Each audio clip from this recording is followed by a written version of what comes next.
उसको ज्वाइन करते हैं तो आपको मिलता है डेली लाइव क्लासेस। और आपका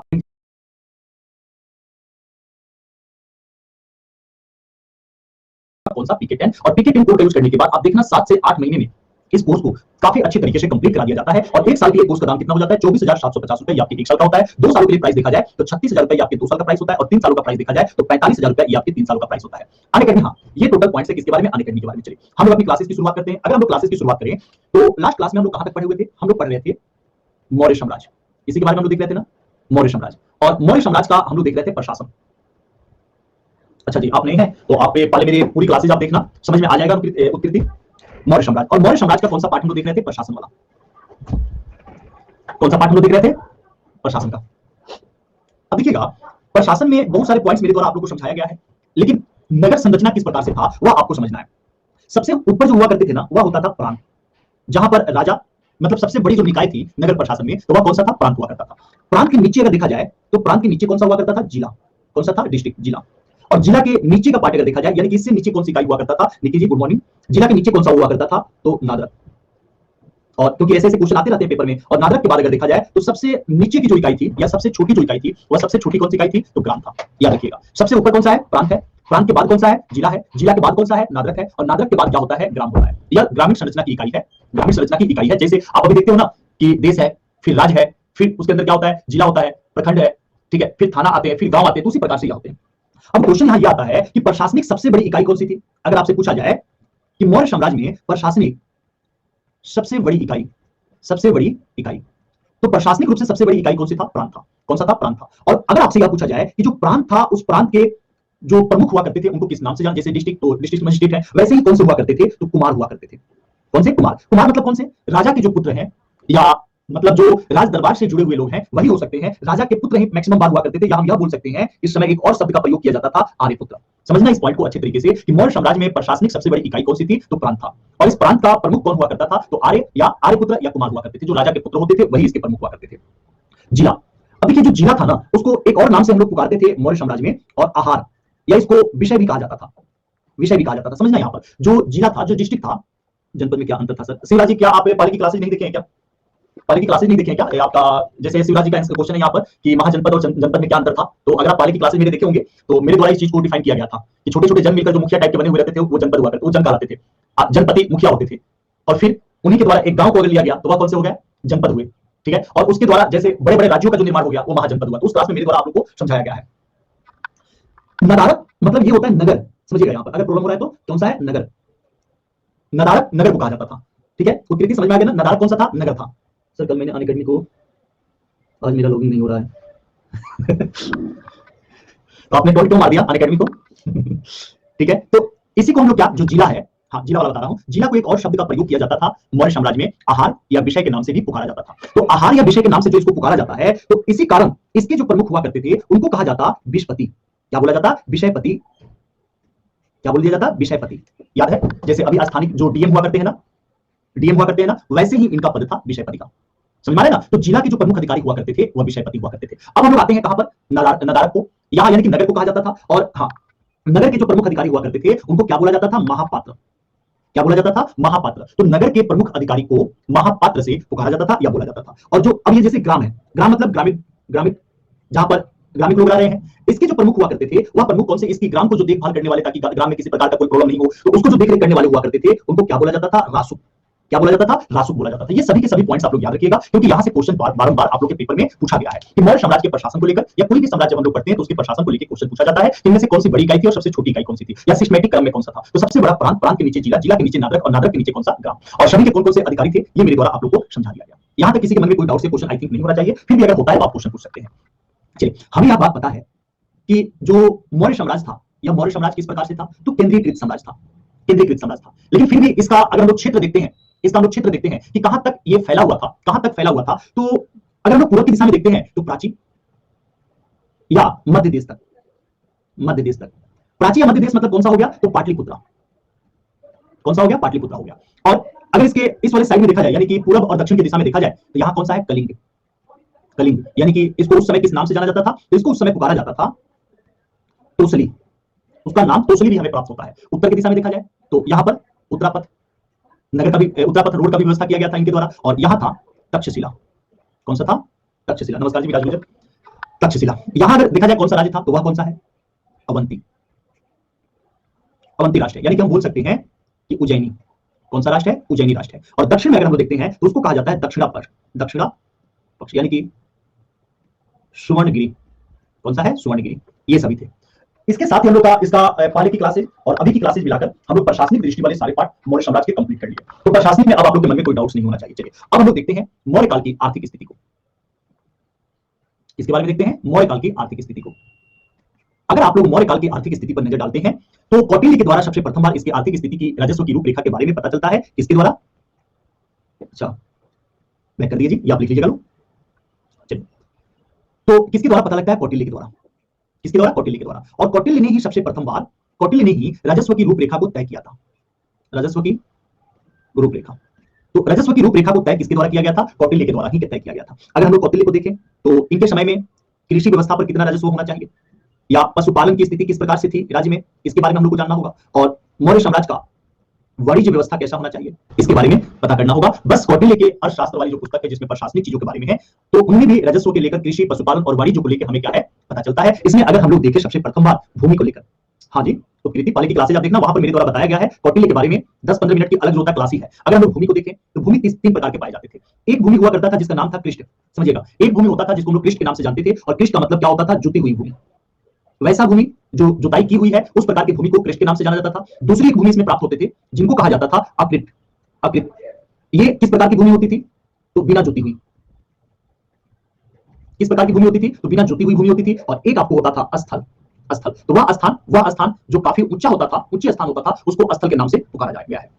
इन तीनों प्रकार की भूमियों का जो अध्यक्ष हुआ करते थे, यानी कि जो भूमि का अध्यक्ष हुआ करते थे, उनको हम लोग किस नाम से मौर्य काल में जानते हैं? तो सीता अध्यक्ष के नाम से जानते हैं। किस नाम से उनको पुकारा गया है? तो सीता अध्यक्ष के नाम से पुकारा गया। याद रखिएगा कि भूमि कितने प्रकार से प्राप्त हो रहा है? तो तीन प्रकार से। एक कौन सा है? कृष्ण है, दूसरा अकृत है, और तीसरा स्थल है और बिटू है। और तीनों प्रकार की भूमियों को, गुड मॉर्निंग, तीनों प्रकार की भूमियों के जो अध्यक्ष हुआ करते थे उन अध्यक्ष को क्या बोला जाता था? सीता अध्यक्ष के नाम से जाना जाता था। अब अगर आपसे पूछा जाए कि वैसी भूमि जो बिना वर्षा की अच्छी फसल होता था, जिस भूमि में मैं कबीर सिंह जैसा लग रहा हूं। एक बार और आप ही ने बोला था या कोई और भी बोले थे, ऐसी बात नहीं है मेरे भाई। याद रखिएगा, जिस भूमि में बिना वर्षा के अच्छी फसल होती थी, जिस भूमि में बिना वर्षा के अच्छी फसल हुआ करती थी, उस प्रकार की भूमि को क्या बोला जाता था? अदेव मातृक। क्या बोला गया है? अदेव मातृक। उस प्रकार की भूमि को अदेव मातृक बोला जाता। और यहां पर जो सिंचाई का प्रबंध किया जाता था, यहां के लिए जो सिंचाई का प्रबंध किया जाता था उसको बोला जाता था सेतु बंध। सेतु बंध, ठीक है, क्या बोला जाता था? सेतु बंध के नाम से जाना जाता था।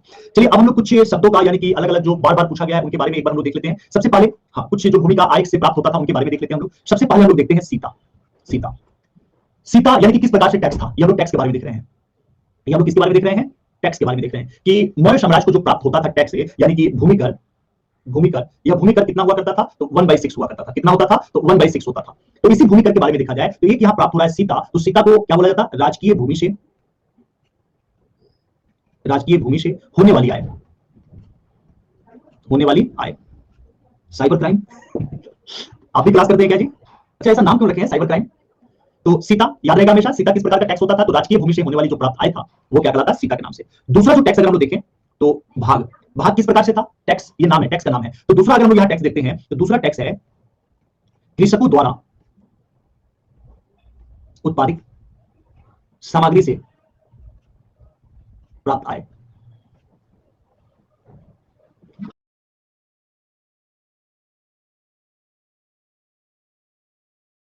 खर्च के लिए जो होता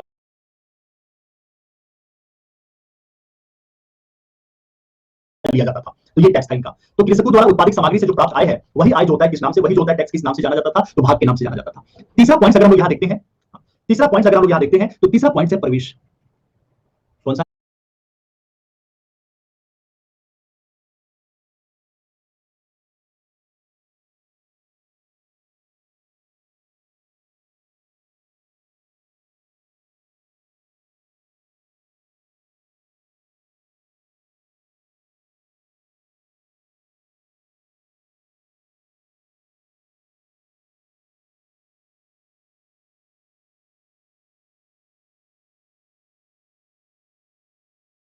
अंदर प्रवेश कराना है तो है, यानी कि एक प्रकार से कौन सा टैक्स हो गया, ये आयात कर। कौन सा हो गया, आयात कर। और चौथे नंबर का जो टैक्स हुआ करता था वह कौन सा था, निष्कामय। निष्कामय, अब देखिए निष्कामय यानी कि निष्कासित, जब बाहर निकाला जाए, यानी कि हम इसको बोल सकते हैं कौन सा टैक्स, निर्यात करने वाला टैक्स। कौन सा टैक्स, निर्यात। देखो सीता, तो हमें यह बात पता है जब हम लोग रामायण पढ़े तो या देखे तो सीता माता का जन्म कहां से हुआ था, धरती के अंदर से। तो सीता नाम आते ही राजकीय भूमि से प्राप्त होने वाला भाग, आपने जो भी उत्पादन किया है उसका हिस्सा शासक को देना पड़ेगा। तो उत्पादित सामग्री में से जो भाग आप शासक को दे रहे हो। प्रवेश से, प्रवेश से क्या हो गया, तो इस पे आयात कर हो गया, यानी कि जब आप प्रवेश कर रहे हो तो आयात करने पे, यानी कि लेके आ रहे हो तो उस पर टैक्स देना पड़ेगा। और निष्कामय, निष्कामय कौन सा हो गया, जब आप निर्यात कर रहे हो, जब आप भेज रहे हो, किले से बाहर निकाल रहे हो, तब भी आपको क्या करना पड़ेगा, टैक्स देना पड़ेगा। हाँ, आज से सबसे बड़ा वैक्सीनेशन का मिशन शुरू हो रहा है। चलिए फिफ्थ नंबर में अगर हम लोग देखें तो फिफ्थ नंबर में है प्रणय। कौन सा है, प्रणय। प्रणय क्या होता है, तो प्रणय होता है आपातकालीन कर। अचानक से कोई युद्ध होने की घोषणा हो गया या आपातकालीन कर। सिक्स नंबर में अगर हम लोग देखते हैं बलि। बलि, ये बलि टैक्स भी बार बार पूछा गया, आपके पेपर में सबसे ज्यादा अभी तक पूछा गया है तो वह सीता और बलि टैक्स के बारे में पूछा गया है। तो बलि किस प्रकार से होता था, तो बलि होता था भू राजस्व कर। कौन सा होता था, भू राजस्व कर हुआ करता था। सातवें नंबर, अच्छा हाँ, अब शायद आप लोगों के मन में क्वेश्चन आ रहा होगा, सीता ये भी तो भूमि से होने वाला है और बलि ये भी तो भू राजस्व है, दोनों में अंतर क्या है, दोनों में अंतर क्या है। तो शायद अगर आप दोनों को सही तरीके से पढ़ो तो अंतर अपने आप स्पष्ट हो जाएगा कि जो सीता है यह राजकीय भूमि से, यानी कि जिस पर राजा का अधिकार है, जो राजा की भूमि है, अगर उससे जो आय प्राप्त हो रही है वह सीता में जाएगा। और साम्राज्य के अंदर अलग अलग सूबेदारों का, जैसे अगर मैं कह रहा हूं कि दिल्ली है, दिल्ली में शासक है, तो दिल्ली के जो होते हैं, जितना भी दिल्ली कैपिटल रीजन है, दिल्ली कैपिटल रीजन है वह राजकीय हो गया। अब बिहार पे भी इसका कब्जा है, तो बिहार की भूमि का जो प्राप्त हो रहा है, भू राजस्व कर जो प्राप्त हो रहा है वह क्या होगा, बलि होगा। बंगाल से जो प्राप्त हो रहा है वो कौन सा होगा, बलि होगा। हाँ जी। तो ये टैक्स देता था वो बलि का बकरा, ऐसा नहीं है नहीं देता तो बलि का बकरा हो जाता। हाँ, सेवंथ नंबर में अगर हम देखें तो सेवंथ नंबर में कौन सा है, हिरण्यक। हिरण्यक ये किस प्रकार से बल होता है, तो जैसे दो प्रकार से टैक्स दिया जाता था, एक तो टैक्स दिया जा रहा है अनाज के रूप में और दूसरा टैक्स दिया जाता है नगद। तो अगर बाई द वे अनाज के रूप में टैक्स ना देकर नगद रूप में दिया जाए, यानी कि यह अनाज के रूप में ना होकर नगद रूप में अगर दिया जा रहा है, अनाज के रूप में ना होकर नगद है, तो उस प्रकार के टैक्स को क्या बोला जाता था, हिरण्यक।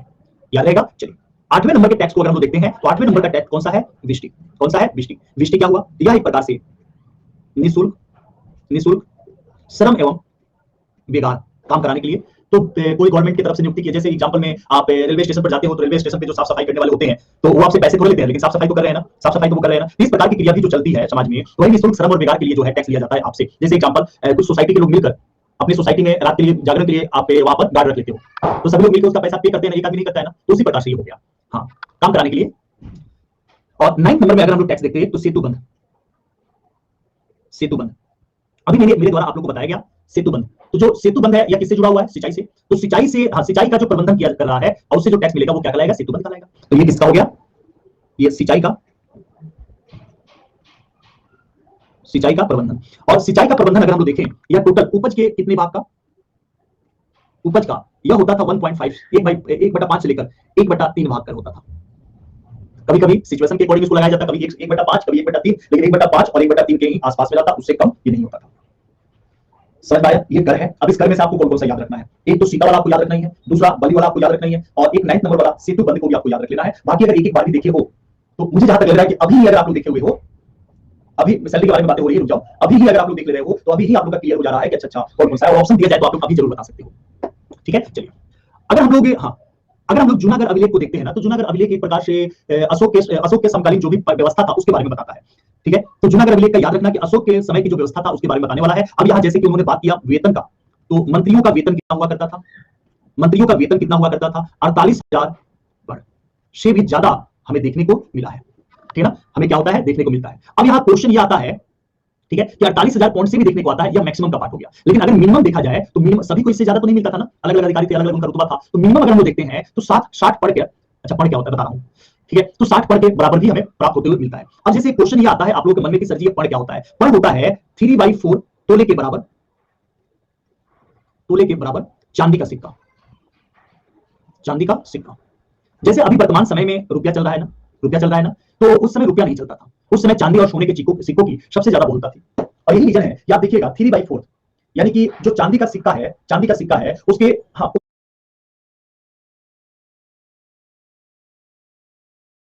उसके 4 पार्ट का 3 भाग से मिलाकर एक सिक्का बनाया जाता था, उसको एक पड़ कहा जाता था, एक पड़ कहा जाता था। आगे यानी कि हम बोल सकते हैं इसको कि चांदी के सिक्के को ही, चांदी के सिक्के को पड़ कहा जाता था। और उसका वजन कितना, 3/4 तोले का, एक तोले में से 4 हिस्सा करो और उस 4 हिस्से में से 3 हिस्सा मिलाकर आपको एक पढ़ बना दिया जाता है। और जो सिक्का बनता था उसको एक पढ़ के नाम से जाना जाता था। समझ में आ गया इतना? हाँ, अच्छा चलो एक और पॉइंट बता देता हूं ताकि क्लियर हो जाएगा। सर ये ऊपर आप साइड में क्या लिखा है एक बार फिर बता दीजिए। ये मेरे द्वारा लिखा गया ये तो 48,000 पढ़ जो है से ज्यादा, ये तो जो बड़े बड़े मंत्री होंगे उनका होगा, ठीक है। क्या सभी मंत्रियों को इससे ज्यादा मिल रहा था? क्या नहीं, मिनिमम भी था, और मिनिमम कितना 60 पढ़ तक भी था। जो लोवेस्ट कैटेगरी के हुआ करते थे उनको 60 पढ़ तक भी मिलता था। तो मैक्सिमम 48,000 पढ़ से ज्यादा और मिनिमम 60 पढ़ के आसपास में यह मिला करता था। चलिए अगर हम लोग एक और पॉइंट यहां देख लेते हैं, ठीक है, और पॉइंट देख लेते हैं कि आहत आहत रजत मुद्राएं जो कि उस समय मान्य मुद्रा थी, और इसके जो अध्यक्ष हुआ करते थे उनको क्या बोला जाता था? लक्षणा अध्यक्ष। किस नाम से? तो लक्षणा अध्यक्ष के नाम से बोला जाता था। अब इसमें कौन कौन से सिक्के थे, उन सिक्कों का नाम एक बार जान लो, यही नाम आपके लिए जरूरी है, बाकी इसमें कुछ नहीं। जैसे एक नाम यहां पे हमें प्राप्त होता है कड़का पढ़, एक नाम हमें यह प्राप्त होता है, यह सिक्का उस समय यह सिक्के जो चलते थे ना उनका नाम था। दूसरा नाम अगर हम देखते हैं तो हमें प्राप्त होता है सुवर्ण सिक्का। कौन सा? सुवर्ण। रजत या आहत मुद्राएं वही होती है जो चांदी और सोने के सिक्के होते हैं, उनको कहा जाता है। तो वही है कड़सापड़ या सुवर्ण सिक्के। या तीसरे में अगर हम देखते हैं तो वह है माशक सिक्का। और चौथे में जो एक सिक्का चलता था वह चलता था काकड़ी। कौन सा था? काकड़ी। तो चौथा जो सिक्का इसका चलता था वह सिक्का था इसका काकड़ी। तो ये 4 प्रकार के सिक्के चलते थे। अगर कड़सापड़ को देखा जाए यह किस प्रकार का सिक्का होता था? तो यह होता था चांदी का सिक्का। चांदी के सिक्के को कड़सापड़ कहा जाता था। जो सुवर्ण है यह सोने के सिक्का हुआ करते थे। कौन से सिक्के? सोने के सिक्का हुआ करते थे। और जो यहाँ पर माशक है, यह माशक किसके सिक्का हुआ करते थे? तांबे के सिक्का हुआ करते थे। तांबे के सिक्का हुआ करते थे। देखिए यह तांबे के जो बड़े वाले सिक्के हुआ करते थे उनको हम लोग माशक कहा करते थे। और वही तांबे के छोटे वाले जो सिक्के हुआ करते थे उनको कांकड़ी के नाम से भी पुकारा जाता था। क्या ब्याज पे रुपया चलता था उस समय? एक बार बताइए तो। क्या मौर्य साम्राज्य के समय ब्याज पर रुपया चलाया जाता था? ब्याज पर रुपया चलता था। तो हाँ, क्या है? ब्याज पर रुपया चलता था, याद रखिएगा। जी हाँ, चलता था। ये सभी पॉइंट्स मेरे द्वारा अभी बताया गया है और कुछ हम लोगों के द्वारा आर्थिक वाला कंप्लीट हो गया पार्ट। अब जो हम लोगों को पढ़ना है मौर्य साम्राज्य का सांस्कृतिक स्थिति को देखना है। तो मौर्य साम्राज्य की सांस्कृतिक स्थिति हम लोग नेक्स्ट पार्ट में देखेंगे। उसके पीछे रीजन यह है कि अभी मेरी 12 बजे से लेकर 2 बजे तक